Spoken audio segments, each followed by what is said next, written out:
Now, this evening, as we've been reporting, Kiryat Shmona, the city of Kiryat Shmona, taking a direct hit from a Hezbollah rocket. Yesterday, it was the northern city of Tzfat that came under rocket attack from Hezbollah, resulting in the death of Staff Sergeant Omer Sarah Benjo and the wounding of 10 others.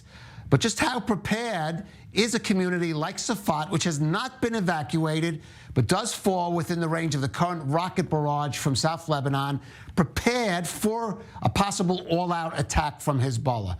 Well, joining us now from Tzfat is resident Shayna Pacquin. And Shayna, I believe, like myself, you're an American immigrant to Israel. Briefly, how did you end up there in Tzfat?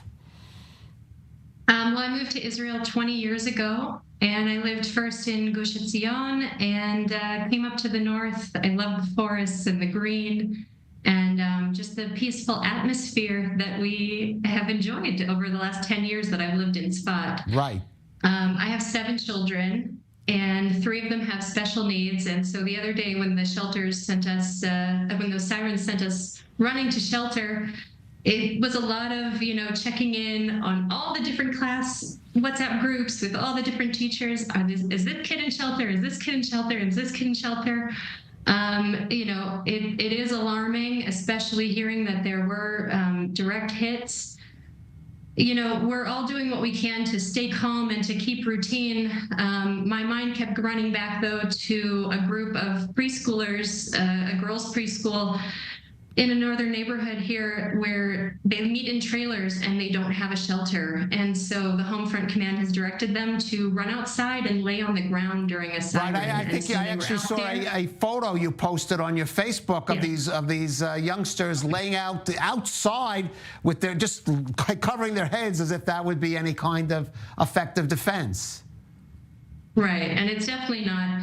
So my friend and I, Clara, we started a nonprofit here 4 years ago, and since the start of the war, our activities, of course, have turned to emergency preparedness, checking in on elderly residents, the disabled, making sure they have food and non-perishables, water, flashlights, batteries, everything that they need.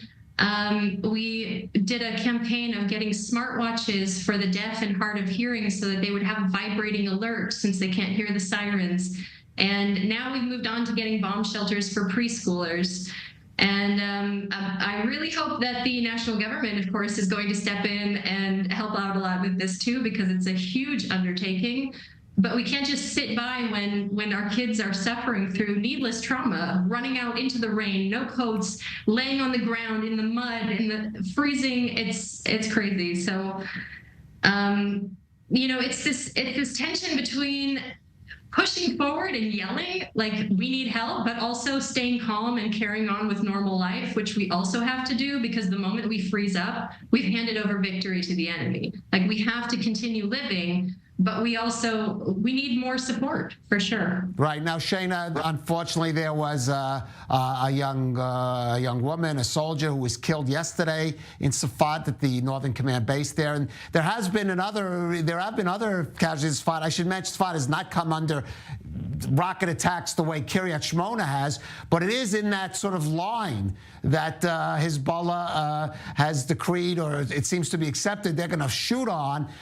It has not been evacuated. I can't imagine, with 7 children and some with special needs, what that was entailed. But do people even talk about in town about what would happen if this war would intensify with Hezbollah and there would be a need to perhaps evacuate?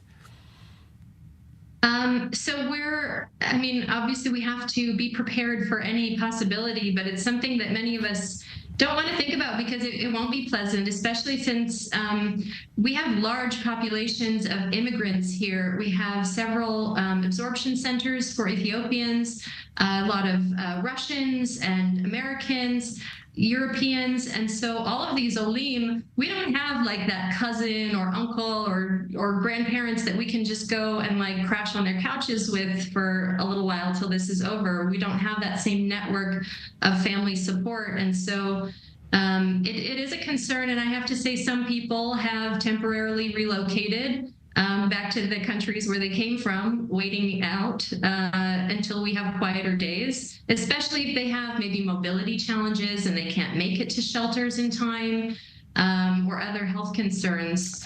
Yeah. Right now, as I'm talking to you, Shayna, air raid sirens are going off, multiple sirens, a rocket barrage, another in Kiryat Shmona as we're speaking. So in a very more general way, given the situation in the north, maybe what's your message this evening to the government and to the world?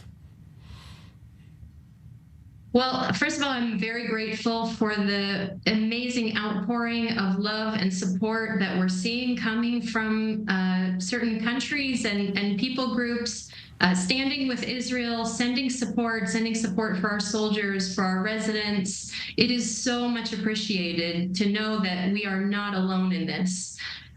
We had a group of Germans here helping with some of our projects like the smartwatches, saying 80 years ago, we were Hamas and we're taking a different stand today. We're with Israel. And it really does give a lot of hope that there's hope for the future. There's hope for peace. And we will get through this.